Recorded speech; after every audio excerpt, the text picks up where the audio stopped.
ಬಲ್ಗಾಲಿಟ್ಟು ಅಲ್ವಾ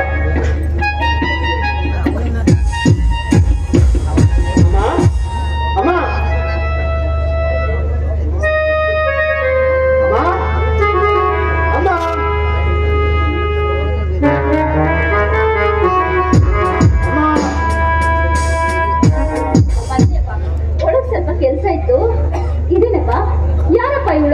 ಅಮ್ಮ ಇವಳು ನಾನು ಮನಸಾರಿ ಮೆಚ್ಚಿದ ಹುಡುಗಿ ನನ್ನ ಶ್ರೀಮತಿ ಪವಿತ್ರ ಪ್ರೇಮದಿಂದ ಪ್ರಣಯ ಪಕ್ಷಿಗಳಾಗಿ ಬಂದಿರೋ ಗಂಡ ಹೆಂಡ್ತಿರಮ್ಮ ನಾವು. ಮುಚ್ಚೋ ಬಾಯಿ. ಹೆತ್ತು ಹೊತ್ತ ಸಾಕಿದ ತಾಯಿ ಸತ್ತು ಹೋದ್ಲು ಅಂತ ತಿಳ್ಕೊಂಡು ನೀವು ಗಂಡ ಹೆಂಡತಿಯಾಗಿ ಬಂದಿದೆಯೇನೋ? ಮನ್ಸಾದ್ರೂ ಹೇಗ್ ಬಂತೋ ಚಂಡಾಲ. ಈ ನನ್ನ ಪುಟ್ಟ ಸಂಸಾರಕ್ಕೆ ನೀನೇ ಸೂರ್ಯ ನೀನೇ ಚಂದ್ರ ಅಂತ, ನೀನೇ ನನ್ನ ಹೊಸ ಬೆಳಕು ಅಂತ ನಿನ್ನ ಸಾಲ ಮಾಡಿ ಓದಿಸಿದ್ನಲ್ಲೋ. ನೀನು ಕಾಲೇಜಿಗೆ ಹೋಗಿ ಓದೋದು ಬಿಟ್ಟು ಈ ಅನುರಾಗ ಅನ್ನೋ ಅನುಬಂಧದಲ್ಲಿ ಬಿದ್ದು ಈ ದರಿದ್ರಗೇಡಿ ಹೆಣ್ಣಿನ ಮದುವೆಯಾಗಿ ಮನೆ ಕರ್ಕೊಂಡ್ ಬಂದಿದೆಯೇನೋ? ಇದರಲ್ಲಿ ಏನು ತಪ್ಪಿಲ್ಲ ಅಮ್ಮ, ತಪ್ಪಿಲ್ಲ ನಂದೆ. ಇಷ್ಟಕ್ಕೆಲ್ಲ ನಾನೇ ಸೂತ್ರಧಾರ. ದಯವಿಟ್ಟು ನನ್ನ ಕ್ಷಮಿಸ್ಬಿಡಮ್ಮ. ನಿನ್ನಂತ ನೀಚನನ್ನ ಕ್ಷಮಿಸೋದೇನಿದೆಯೋ? ಅವತ್ತು ನೀನೇ ನನ್ನ ದೇವರು, ನಾನು ನಿನಗೆ ತಕ್ಕ ಮಗ ಅಂತೆಲ್ಲ ಹೇಳಿದೆಯಲ್ಲೋ, ಅದನ್ನೆಲ್ಲ ನಂಬಿ ನಾನು ಮೋಸ ಹೋಗ್ಬಿಟ್ಟೆ. ಅದು ಅಲ್ಲದೆ ಅಮ್ಮ, ನಾನು ನಿನ್ನ ಪ್ರೀತಿ ಮಡಿಲಲ್ಲಿ ಬೆಳೆದು ನಿನಗೆ ಬಂಗಾರದ ಹೂ ತರ್ತೀನಿ ಹೊರತು ಮಾಡಿದ ಹೂ ತರಲ್ಲ ಅಂತ ಹೇಳಿದೆಯಲ್ಲೋ. ಈಗ ಈ ನನ್ನ ಆಸೆಗೆ ಎಂತ ಕಳಕ ತಂದಿಯೋ? ಇದೇನೋ ನೀ ತಂದ ಕಾಣಿಕೆ. ಈ ಸಮಾಜದಲ್ಲಿ 4 ಜನರ ಮುಂದೆ ಹೇಗೆ ತಲೆ ಎತ್ತಿ ಓಡಾಡ್ಲು? ನೀನು ಈ ಹೊಟ್ಟೆಲಿ ಹುಟ್ಟೋದಕ್ಕಿಂತ ಕಲ್ಲಾಗಿ ಹುಟ್ಟಿದ್ರೆ ಎಷ್ಟು ಚೆನ್ನಾಗಿತ್ತು. ನಿನ್ಗೆ ಹೇಗೆ ಮದುವೆ ಮಾಡ್ಕೊಂಡು ತಪ್ಪು ಮಾಡಿದೀನಿ ನಿಜ, ಆದ್ರೆ ನಿನ್ನ ಮನಸ್ಸನ್ನ ನೋಯಿಸುವ ಉದ್ದೇಶ ನಂದಾಗಿರ್ಲಿಲ್ಲ. ನಾವಿಬ್ರು ಮದುವೆ ಮಾಡ್ಕೊಂಡ್ ಬಂದ್ರೆ ನೀನು ಸಂತೋಷದಿಂದ ನಮ್ಮನ್ನ ಮನೆ ತುಂಬಿಸ್ಕೊಳ್ತೀಯ ಅನ್ನೋ ಒಂದೇ ಒಂದು ಗಂಟೆ ಮೇಲೆ ನಾನು ಇವಳನ್ನ ಮದುವೆ ಮಾಡ್ಕೊಂಡು ಬಂದೆ. ಕೆತ್ತ ತಾಯಿಯ ಮನಸ್ಸನ್ನ ನೋಯಿಸಿದ ಪಾಪಿ ನಾನಮ್ಮ, ಪಾಪಿ ನಾನು. ಮತ್ತೆ ಕರ್ಕೊಂಡ್ ಬಂದ್ಯೋ ಈ ನೀತಿಗೆ ತೊಳ್ಳ ಮದುವೆ ಆಗಿ ಅದು ನಾನು ಮಾಡಿದ ಮನೆಗೆ? ಕೋಪ ನೆತ್ತಿಗೇರ್ಬೇಡಮ್ಮ. ಇವಳೇನು ನೀತಿಗಿಟ್ಟ ಹೆಣ್ಣಲ್ಲ, ಅತ್ತೆಗೆ ತಕ್ಕ ಸೊಸೆ. ಈ ನಮ್ಮ ಮನೆಯನ್ನು ಬೆಳಗಲು ಬಂದಿರುವ ನನ್ನ ದೀಪಗಳಮ್ಮ. ಮುಚ್ಚೋ ಬಾಯಿ ಮೂರ್ಖ. ಇವಳು ಈ ದಾರಿ ಬಿಟ್ಟ ಹೆಣ್ಣು ಅತ್ತೆಗೆ ತಕ್ಕ ಸೊಸೆನ ಅಲ್ಲ ಕಣೋ. ಇವಳು ಈ ಮನೆ ಬೆಳಗೋಕೆ ಬಂದ ನಂದ ದೀಪ ಅಲ್ಲ, ಇವಳು ಬೀದಿ ಜಾರಿಣಿ. ಅತ್ತೆ, ನೀವು ಒಂದು ಹೆಣ್ಣು, ನಿಮ್ಮ ಬಾಯಿಂದ ಇಂಥ ಮಾತು ಬರಬಾರ್ದು ಅತ್ತೆ.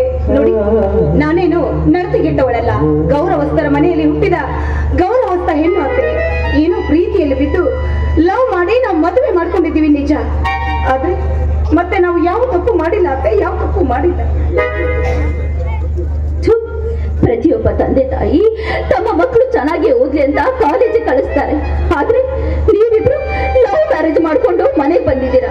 ನನ್ನ ಮಗ ಚೆನ್ನಾಗಿ ಓದ್ಲಿ ಅಂತ ಅವನ ಕಾಲೇಜಿಗೆ ಕಳಿಸಿದ್ರೆ ಅವನು ತಲೆ ಕೆಡಿಸಿ ಅವನ ನಿನ್ನ ಬುಟ್ಟಿಗೆ ಹಾಕೊಂಡು ಈಗ ಮದುವೆ ಮಾಡ್ಕೊಂಡು ಕರ್ಕೊಂಡ್ ಬಂದಿದ್ಯಲ್ಲ, ನೀನು ಹೆಣ್ಣಲ್ವೇ? ಅವಳು ಈ ಮನೆಯ ರಾಜಕುಮಾರಿ. ಓ, ನನಗೆ ಇಂಥ ತಾಯಿಗೆ ಹೊಡಿಯಷ್ಟು ಧೈರ್ಯ ಬಂತು? ಹೊಡಿಯಪ್ಪ, ಬರದಲ್ಲಿ ಏನೋ ಏನೋ ತಪ್ಪು ಮಾಡ್ಬೇಕಮ್ಮ, ತಪ್ಪಾಯ್ತಮ್ಮ.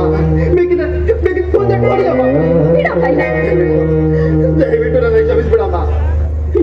ನೀನು ಮಾತು ತಪ್ಪದ ಮಗ, ತಾಯಿಗೆ ತಕ್ಕ ಮಗ ಅಂತ ನಿನ್ನ ನಂಬಿದೆ ಕಣೋ. ಆದ್ರೆ ನೀನು ಈ ಮದುವೆ ಆಗೋದಕ್ಕಾಗಿಯೇ, ಎಂತ ತಾಯಿಗೆ ಕೈ ಎತ್ತೋದಕ್ಕಾಗಿಯೇ ಈ ಕರ್ಮದ ಹೊಟ್ಟೆಲಿ ಹುಟ್ಟು ಬಂದಿದೀಯಾ.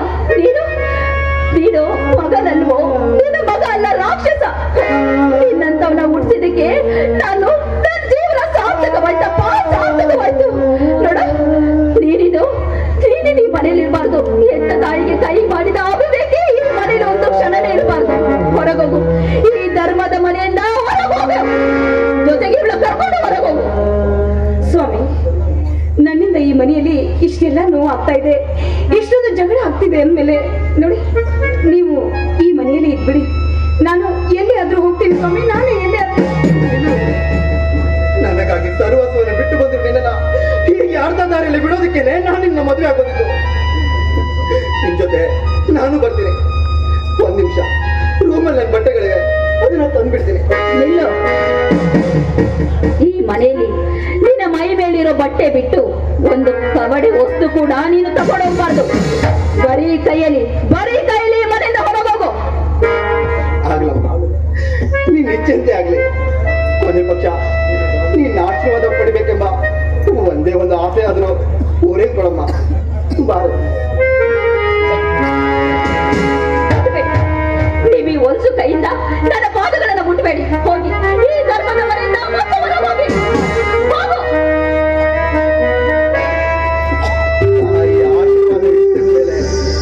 ನಾನಾದ್ರೂ ಏನ್ ಮಾಡ್ಲಿ? ಎಲ್ಲುವ ಶಿವಲೀಲೆ. ಭಾರತದಲ್ಲಿ ಹಿಂದಿಗೆ ಮುಗಿದ